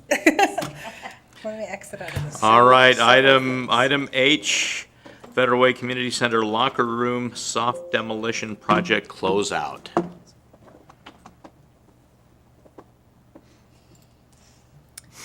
Good evening, Chair Walsh, Council President Kochmar, council and committee members. My name is Autumn Gressa. I'm the contract administrator for the Parks Department. There are a few items in front of you this evening, so I have one presentation, but I will stop during each, so that way if there's any questions, we can move on, or we can go through those. The first one in front of you tonight is, should the council accept the Federal Way Community Center locker room soft demolition project performed by Woodland Industries General Contracting Incorporated as complete? This project original contract was $102,393. We did have one change order of $43,529 with a final project cost of $145,922. This project went out to bid in late spring. We began in June, and we officially closed everything out in late July. And I'm happy to answer any questions. Councilmember Daniel. No question on this one, but I would love to do a walkthrough to see how it looks when it got all torn out and stuff. Absolutely. I can set one up with Amy anytime. All right, thank you. Yeah, me too. So, all right. Do we have a motion? Sure. I moved forward the final acceptance of the Federal Way Community Center locker room soft demolition slide project to the Second. January 7th. Do I have the wrong one again? No, I was just saying second too soon. Oh, Sorry. January 7th, 2025 consent agenda for approval. Second. It's been moved and seconded. All in favor, say aye. Aye. Aye. All right. Thank you. And on to item I, temporary locker room plumbing and electrical project closeout. Correct. And I apologize, I realized that I did not change the header in my presentation, so you are correct. This is the temporary locker room plumbing and electrical project. Should the council accept the temporary locker room plumbing and electrical project performed by Core Tap Construction is complete? This original contract amount was $77,488.38. One change order of $1,984.45 with a final project cost of $79,472.83. This project was specifically to put in the infrastructure that supports the temporary locker rooms in the back of the facility. We needed to add a grinder, pump, some additional electrical and water lines in order to support these 6 temporary locker rooms that are back there. Happy to answer any questions. Councilmember Honda? Thank you. So when those temporary locker rooms are, are removed, the sooner the better, what happens to this? Does it just all go away, or do we get any money back, or? So it is permanent infrastructure. It gives us the ability to, whatever we decide to put in there later on, we went ahead and put in the electrical to support that. Same thing with any of the summer camp stuff that happens on the backside. They were consistently needing outlets. We made sure that we wired everything up to where that will be usable in the future.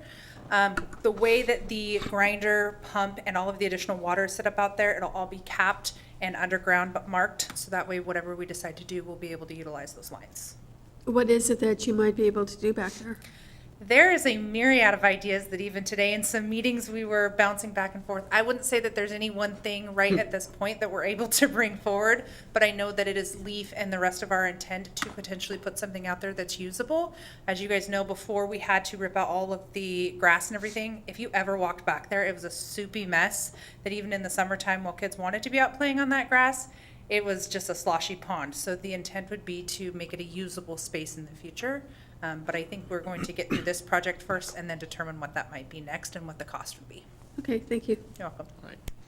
Councilmember Daniel? When we did the additional electrical and stuff like that, did we then beef up our panel and stuff? Do we have more power coming in there, or? We did didn't just need tap to. in? We had extra space within the existing panels. Okay. We have our main mechanical room on the back side of where all of the pool mechanical is. Then we have an additional mechanical room over by where the community wing is. We were able to tap into the community wing without any additional problems. So we had the capacity already there? yeah. Okay, and this is the area behind us in the tent that has the showers and stuff like that? That is correct. Okay, thank you. You're welcome. All right, thank you. Ready? Yes. I move to forward the final acceptance of the temporary locker room plumbing and electrical project to the January 7th, 2025 consent agenda for approval. Second. It's been moved and seconded. All in favor, please say aye. Aye. Aye. Another unanimous. And finally, item J, Federal Way Community Center Pool and Slide Project closeout. Thank you. Should the city council accept the Federal Way Community Center pool and slide project performed by CEM Aquatics as complete? The original contract was $1,189,705.37. We did have change orders equaling $93,753.07. We also had liquidated damages for this contract going over its completion date. That was $45,800 with a final project cost of $1,237,658.44. And I'm happy to answer any questions. No questions? All right. I think we've been over that a few times in the past, so. Several times. All right. I move to forward the final acceptance of the Federal Way Community Center Pool and Slide Project to the January 7, 2025 consent agenda for approval. A second. It's been moved and seconded. All in favor, please say aye. Aye. Aye. Aye. It passes unanimously. Thank you very much, Autumn. Thank you so much. Okay. And lastly, report on PAC operations. Ms. Winters. Good evening, Chair Walsh, Council President Kochmar, Council and committee members. Thank you for being here this evening and for giving me the time to update you on the PAC operations. I would also like to thank you all. Many of you came out to the holiday festival we had and a number of other events that we've had since the last time I was here. So thank you for being there and supporting some of those wonderful events we've got going on. Today I'm going to be giving updates on both September and October with a little bit more of a focus on October, but since we did not have the last meeting, I wanted to give you an update on September as well. Total event attendance for those 2 months was 5,972, bringing our year-to-date to 28,758. Total tickets sold those 2 months was 3,619 tickets, bringing our year-to-date total tickets sold to 15,506. September, we had 21 usage days. This was largely in the theater, but we did have some meeting room usage that you can see in the blue. Some of these highlights are we did have the Federal Way Symphony Gala in September, as well as Washington Chorale Dinner and Concert. We also had a parking lot event with the King County Shred event. In October, we had 23 usage days. You'll see this calendar is a little bit different. We changed the way that the software we use to book events recently, so that is a little change there. It'll look a little bit differently, but it also gives you a little more information on what we had each day. We were very busy in October. We had 23 usage days, and a number of those days we had 2 to 3 events going on at the same time, which is always fun and sometimes a challenge, but it helps us get better at how we accommodate with our clients. Some of the cool events that we had going on, we did kick off Federal Way Symphony, Jet Cities, both of their seasons. We also had Arts Foundation Federal Way had a fundraiser, as well as the MCS Luncheon fundraiser and Mountain View Community Center fundraiser. We also kicked off our Arts for Youth season with Pegasus Puppet Theater, and we had a sold-out concert, John Hyatt. A couple event highlights was the MSC Luncheon. They had an excellent speaker and brought in a lot of money. I've got a little bit of a highlight on that later on. Like I said, we also had Mountain View Community Center fundraiser. Theirs was a really fun night. They actually had gambling tables come in and a really unique concept that I had not seen done at kind of a gala fundraiser before that seemed to be really successful for them. So that was really exciting. And I've actually talked about with a couple other nonprofits how well that worked for, new ideas coming into the community. We also worked with Coordinated Care, and they had a youth mental health seminar that they brought in a lot of youth in their programs to discuss mental health and resources that are available around the community. And also, things that they can continue doing as an organization to support that. Like I said, we did have Federal Way Symphony. We had both their gala as well as their season kickoff in October. We also had the return of Jet Cities Chorus, both their rehearsals, and they had 2 performances that were excellent and well attended. It was really exciting to have them there. And like I said, the sold out concert of John Hyatt, which was exceptionally received. We got a lot of good feedback on that show. Revenue breakdown, this is specific to October, but I do have both September and October breakdowns in your financials. October, our total revenue was $227,400, broken down into ticket revenue, rental, facility fee, like you see here. Year-to-date revenue, we are at $1,458,449 in revenue. As you can see, broken down, event expenses year-to-date are $1,110,751, and operating expenses are $1,177,000. Oh wait, this is on my next slide, sorry. There we go. $1,177,412 for a net investment in the PAC of $829,714. These are some photos from some events we also had. Masters of Hawaiian Music, which was a really cool event with Native Hawaiian musicians. And that was the Arts Foundation fundraiser that we did on the stage. These are some highlights of some of the things that people have said. This is something we got direct from the Multi-Service Center. We had a lovely event and had wonderful feedback. It was great working with you, as you both have been helpful and communicative. I am grateful to have worked with your staff and your servers. It seemed everyone was happy to help, and we even got great feedback about our keynote speaker, Aaron Jones. Also, Doug was amazing. Doug is our production and operations manager who runs all of our AV. The below is from Holly Bowling. She was a pianist that we had on the main stage as part of our PAC Presents series. And she said, I had so much fun playing around with new sounds last night. The audience let me go everywhere from vulnerable and sad to unrestrained joy to atonal and super weird. From a million notes to wide open spaces and silences that stretch forever. And the piano spoke 16 different shades of quiet. And working with an instrument like that in a room where you can tell the difference between each one of those colors is moi. Thank you to everyone at the Federal Way Performing Arts and Event Center last night. You were perfect. It was especially cool to hear her call out how excellent our piano is at that facility. This is a little bit about, we had so many nonprofit fundraisers, I wanted to throw this in.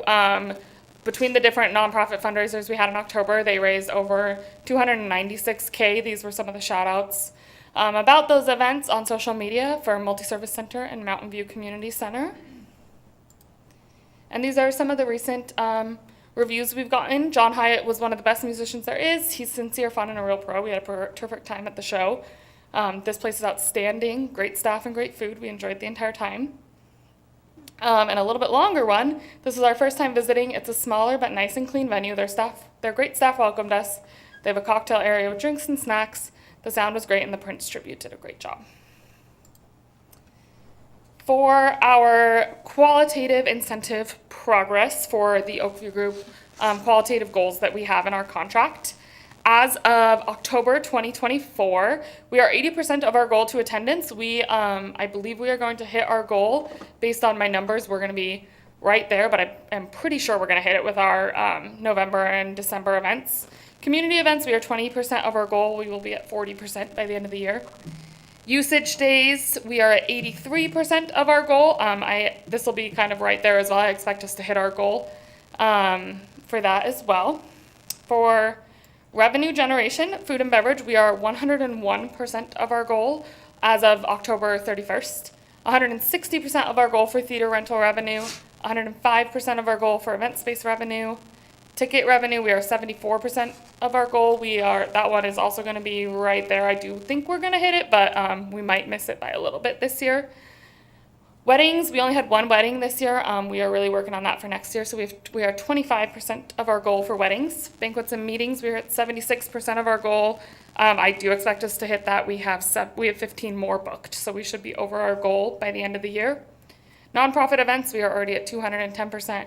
And Arts for Youth events, we are 84%, and we will hit that goal by the end of the year as well. Some of our upcoming events this month with the holiday season kicking off, we just had the Federal Way Symphony do their holiday concert, and we also have the Federal Way Chorale coming up this weekend. Both Friday and Saturday they have shows. And on Sunday we have the Federal Way Youth Symphony Orchestra with their holiday concert.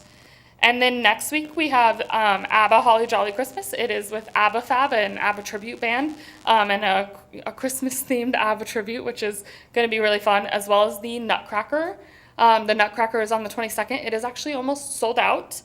We just released The Pit. They originally were not going to release The Pit, but they redesigned their show a little bit so that they could get some more seats in there. So we did release The Pit, so if you want tickets to that, grab them before they're gone. And then I also wanted to highlight a couple of the shows that we put on sale since I was last here that'll be coming up in the spring. We've got Moms Unhinged on January 21st. That is a stand-up comedy event based on motherhood and the experience of parenthood in general. Crash Test Dummies, the Canadian rock band, has reunited and is touring. They are going to be here on February 8th. Matt Dusk sings Tony Bennett. That is a jazz performance. He is an excellent jazz musician. He's going to be here on February 16th. Marty Eisenberg's Wes Anderson playlist.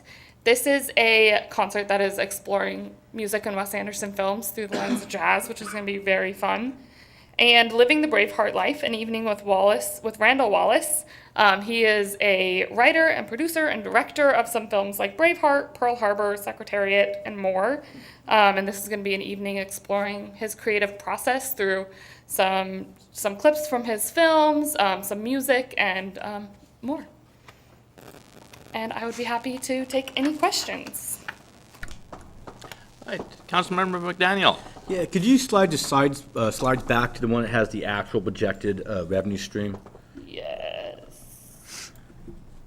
Okay, that one right there. So I know we've talked about it beforehand, and you've got some estimates of where you think you're going to be. I know this only shows up to September/October.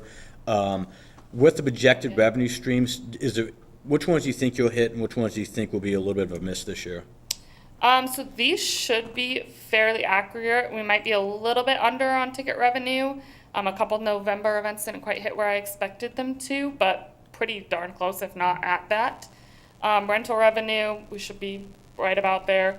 Facility fees, that one we might be a little bit below, but should hit right about as well. And then food and beverage, we actually already exceeded what I expected us to do, and so I updated that number and increased it for what I'm expecting for the next couple months. Okay, so are you still estimating about the 1.8? Yeah. Okay, and if you go to the next, maybe the next slide or the slide after real quick. We'll leave it at that one for right now. So rates, did we have a rate increase at all from 2023 to 2024? For rentals? Yes. I changed the way we did it as instead of they did a couple different ways before I was here from what I gathered from invoices and things. They had some hourly rates, they had some day rates, but then they charged all of the staffing and everything on top of that. I changed the way we do that to be a little bit more with industry standard. That can feel a little bit nickel and dimey to clients.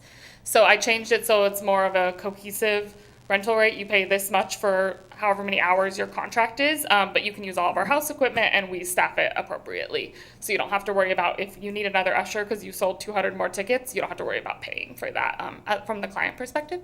So it's a little bit different, but as far as the actual rates, it's the how much they pay at the end of the day, it's right the same. Okay, about the same on that one? Yes. Okay, that's crushed on that one. The Chamber, I want to say the Chamber Mill is one of the better ones I've had in a while, so you can let them know I like that one. The only recommendation I'll have is a few less dessert options. Okay. So it makes it a little easier to choose. Okay. I noticed the Chamber, that was one of the bigger ones. What was the increased rate for the Chamber to have the second room? How much more are the rooms? So we have a longstanding contract with the Chamber. They don't have an increased rate for that change. Okay. It's just the food and beverage changes as needed. All right, got you on that one. And then how many events do we facilitate that do not have an actual revenue stream tied to them? Do you know if there's a percentage that you could provide for us in the future of how much of the pack is being used that's either a As trade far or as for like city events that don't have rent? city events or any events that we don't actually charge a revenue stream for? Yeah, Okay. I could definitely get that together. I don't have it off the top of my head. Not looking for the top of your head. But yes. All right, and then I will be using your term net investment in the future. Thank I you. appreciate that vocabulary. And then presentations are looking good. I'm happy you guys have provided a lot more insight so we can actually see what's going on. Numbers are a secondary story, and we can get to those another time. Appreciate what you've done. Thank you. Thank you. All right, Councilmember Honda. Thank you. Was Rudolph the musical children's event? It was a family event. We actually had a decent mix. There were more adults that just attended as groups of friends or family than I even expected to see, but we had incredible feedback from everybody, yeah. So when I heard some concerns from some families about the cost of going to that, and so I looked at the ticket prices, and what I saw, and I'm just trying to confirm if this is correct, did they start at $48? Yes, they did. So for a family of 4, that's pretty expensive for an event. Yeah, that is something, and we got that feedback. We did do some specials and things to try to help with that. That is something that I'm also going to be discussing with some future shows, specifically about family ones. Rudolph was one that kind of happened in the transition, so I partially did some of it, and my predecessor did as well. However, that is a conversation I'm going to be having with shows in the future, to have some sort of kids option, especially for some of those specifically. That one is a higher end show in general. Our ticket prices were pretty in line with what it was doing everywhere else, but with, you know, the kind of goal and mission of what we have, we do want to, in future ones, try to have a kids ticket or a lower tier available as possible. Okay, that would, I was surprised to see those ticket prices. Yeah, it was, Because I wouldn't have taken a 5-year-old or 6-year-old to something that they're not going to sit through. yeah, understood. Yeah, we had a ton of families there. We got super good feedback on how the show was.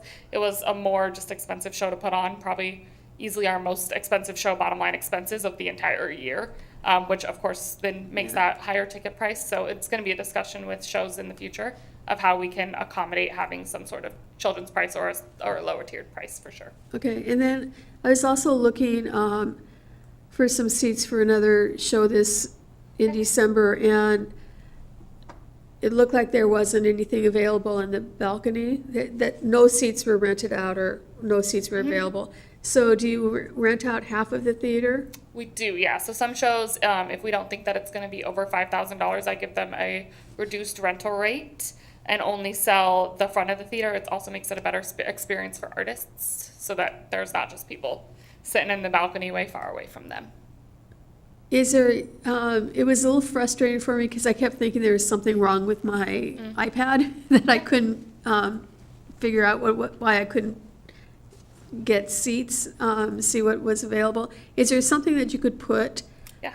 in the future that, seats are available only in this area? Yeah, we'll work with the ticketing company to see if I'm sure that there's a way that we can do it, or at least on our website.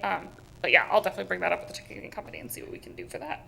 And I thought that the holiday event with the Grinch and the activities, there were certainly way more people there than we've had before, because I've gone every year, and I thought it was done really well. Thank you so much. Yeah, we actually had about 3 times as many people. We had, I think, almost 450 people in the past. We've only done about 150 from the data I was looking at. So we had a huge turnout. It was a really fun day. How many people actually watched the movie?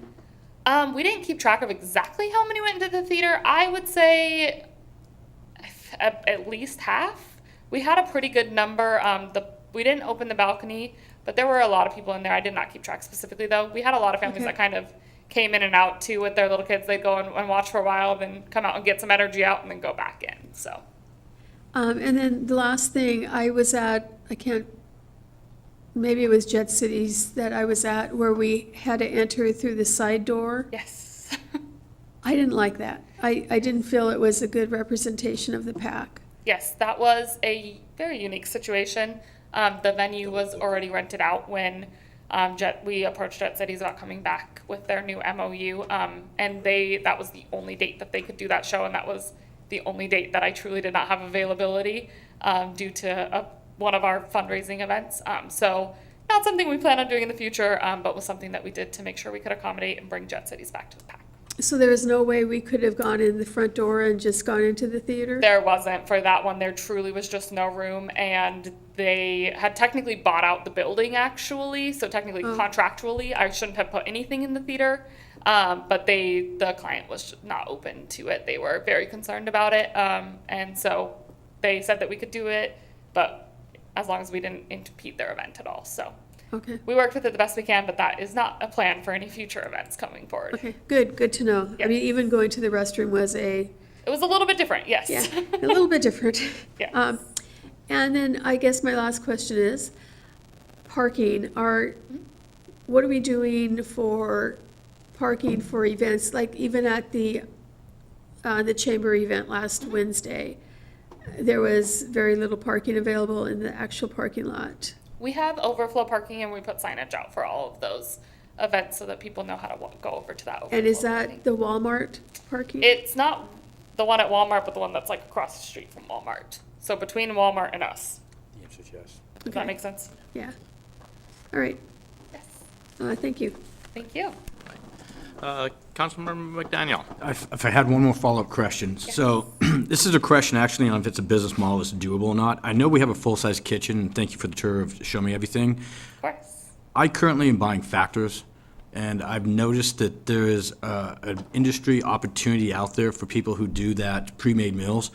Is our facility capable of doing that? If someone wanted to rent it out to make 30 meals, or have you guys make 30 meals once or twice a week, is that something that's a viable potential revenue stream? It is possible. We've actually been talking about it in the last couple of months as an additional revenue stream. Currently, we're exploring what we would have to do. There's different health licenses and food permits and things that we have to have. So we're currently exploring what those options are, as well as possibly being a commissary kitchen. We just moving into our busy season, haven't had the time, but we're planning next, in this January when we slow down a little bit. That is stuff we want to explore and try and do, yes. When you get that opportunity, let me know. I'd be curious to check that model out. Thank you. Absolutely. Thank you. All right. Thank you very much, Stacia. Thank you. We appreciate it, and a good report. So, Thank you. I all appreciate right. your time. Thank you. Is there any other business to be brought before the council? Right. In that case, hold on here. Our next meeting. Of course, my iPad shut down just as I was getting there. Will be January 14th, next year at 5 p.m. right here. And with that, we are adjourned. Thank you for staying for our whole meeting.